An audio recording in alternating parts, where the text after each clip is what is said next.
नमस्कार दोस्तों, the legal Indian के इस एपिसोड में आपका स्वागत है। दोस्तों, मैं एक नया सीरीज अभी स्टार्ट कर रहा हूं जिसमें हम हर दिन कोर्ट के केसेस को, जो माननीय सुप्रीम कोर्ट में और माननीय हाई कोर्ट्स में जो इंपॉर्टेंट मैटर्स होंगे उसके बारे में हम आपसे बात करेंगे, आपको समझाने का प्रयास करेंगे और जो भी लीगल इश्यूज जो प्रिवलेंट होंगे उसको भी हम समझने का प्रयास करेंगे। फिलहाल ये टॉपिक डील करता है Allahabad high court issues notice to the state election commission over death of 135 panchayat election duty staff due to कोविड-19। इलाहाबाद हाईकोर्ट इससे पहले भी चर्चा में आ चुका है। पिछले हफ्ते इलाहाबाद हाईकोर्ट ने यूपी गवर्नमेंट को बहुत सारे दिशा निर्देश दिए थे और यह भी सजेशन दिया था कि आप कम से कम 5 डिस्ट्रिक्ट में कंप्लीट लॉकडाउन लगाइए और गाइडलाइन को सही तरीके से पालन कीजिए। आज का जो ऑर्डर है वो ये कहता है कि जो स्टेट इलेक्शन कमीशन है उन्होंने सही तरीके से गाइडलाइन को फॉलो नहीं किया और यही कारण है 135 पंचायत इलेक्शन ड्यूटी ऑफिसर को जान देना पड़ा। चलिए देखते हैं कि माननीय हाईकोर्ट ने क्या कहा है। उन्होंने कहा है कि the Allahabad high court has taken judicial note of the death of 135 persons who were on election duty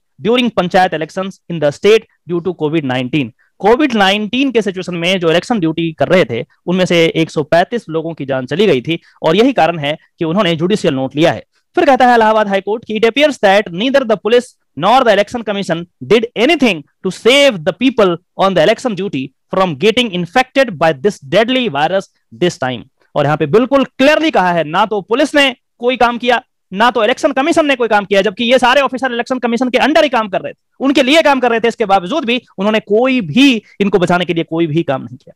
फिर कहता है it has now issued notice to the UP state election commission Lucknow to explain as to why it failed in checking non compliance of covid guidelines of this court. मतलब ये हुआ कि अब इन्होंने बिल्कुल लीगल एक नोटिस भेजा है, शो कॉज नोटिस भेजा है स्टेट इलेक्शन कमीशन को कि आखिर बताइए कि आपने अपने ही ऑफिसर को, जिसमें 135 लोगों की जान चली गई, उन्हें क्यों नहीं प्रोटेक्ट किया, उनको क्यों नहीं आप सही तरीके से ट्रीटमेंट दे पाए और आप इस कोर्ट के गाइडलाइंस का क्यों वायलेशन किया। आपकी जानकारी के लिए मैं बता दूं कि जब ये इलेक्शन के बारे में ये डिसाइड हो रहा था कि इलेक्शन अभी होना चाहिए या नहीं होना चाहिए, तब माननीय हाईकोर्ट ने हरी झंडी दिखा दी थी और उन्होंने कहा था कि आप इलेक्शन कराइए, कोई दिक्कत नहीं है, लेकिन जो भी गाइडलाइंस आपको दिया जा रहा है वो गाइडलाइन को फॉलो करना बहुत जरूरी है। और उस समय यूपी गवर्नमेंट ने भी ये प्रॉमिस किया था कोर्ट में कि हम सारे काम बिल्कुल गाइडलाइन के तहत ही करेंगे और यही आश्वासन पे माननीय हाईकोर्ट ने उन्हें हरी झंडी दिखाई थी। लेकिन आज माननीय हाईकोर्ट ने यह ऑब्जर्व किया है कि उनके गाइडलाइंस को फॉलो अप नहीं किया गया। चलिए आगे देखते हैं कि क्या कहता है। कहता है the state election commission is further directed to take immediately all such measures in forthcoming phase of panchayat election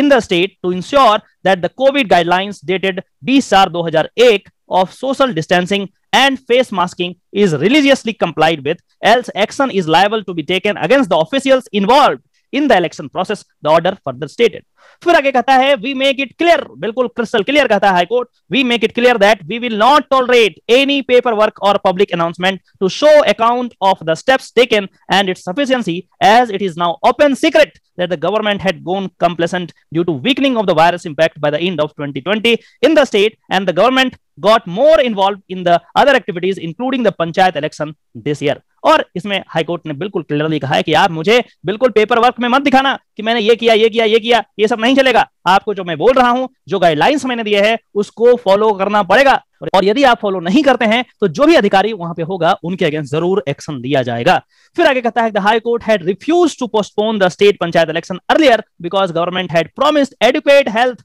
protocol to be followed at the election booths. यहां पर पहले ही मैंने आपको बताया था कि हाईकोर्ट ने इसलिए हरी झंडी दिखाई थी क्योंकि यूपी गवर्नमेंट ने बिल्कुल उन्हें आश्वासन दिया था, उन्हें प्रॉमिस किया था कि हर गाइडलाइन को फॉलो करेंगे, अच्छे तरीके से हम जो भी गाइडलाइंस दिए जाएंगे उसको फॉलो करके इलेक्शन कराएंगे, लेकिन ऐसे कोई गाइडलाइन को फॉलो नहीं कराया गया और यही कारण है कि आज माननीय हाईकोर्ट को इलेक्शन कमीशन को नोटिस इशू करना पड़ा कि आप बताओ कि आप पे क्यों नहीं कार्रवाई शुरू किए जाए, क्योंकि आपने 135 जाने ले लिए। फिर आगे कहता है to the country the high court today observe that the none of the guidelines were followed during the election process, जैसा कि मैंने आपको पहले ही बताया। फिर कहता है this matter is now fixed for consideration और 3 मार्च को होने वाला है। तो इसके बारे में मैं आगे आपको अपडेट करता रहूंगा। आप मुझे कमेंट करके ये बताएं कि यदि इस तरीके का हर दिन का डेली अपडेट जो हाई कोर्ट या सुप्रीम कोर्ट का जो इंपॉर्टेंट केसेस हैं उनके बारे में यदि मैं आसान शब्दों में, आसान भाषा में आपके पास लाऊं तो क्या आपके लिए सही है, कैसा लगा ये वीडियो, इसके बारे में जरूर हमें बताएं कमेंट करके। यदि ये वीडियो पसंद आया है तो इस चैनल को सब्सक्राइब करें और नीचे कमेंट करके जरूर बताएं कि क्या इस तरीके का आसान भाषा में हर दिन आपके पास यदि कोर्ट के डेली अपडेट्स के बारे में मैं लाऊं तो कैसा रहेगा। और आपके कमेंट के बेसिस पे ही मैं ये निर्णय ले पाऊंगा, मैं ये निर्धारित कर पाऊंगा कि आगे का एपिसोड किया जाए या नहीं किया जाए। आप जरूर हमें कमेंट करके बताएं। चलिए फिर से मिलते हैं किसी दूसरे टॉपिक में, तब तक के लिए नमस्कार, अपना ध्यान रखिए, जय हिंद।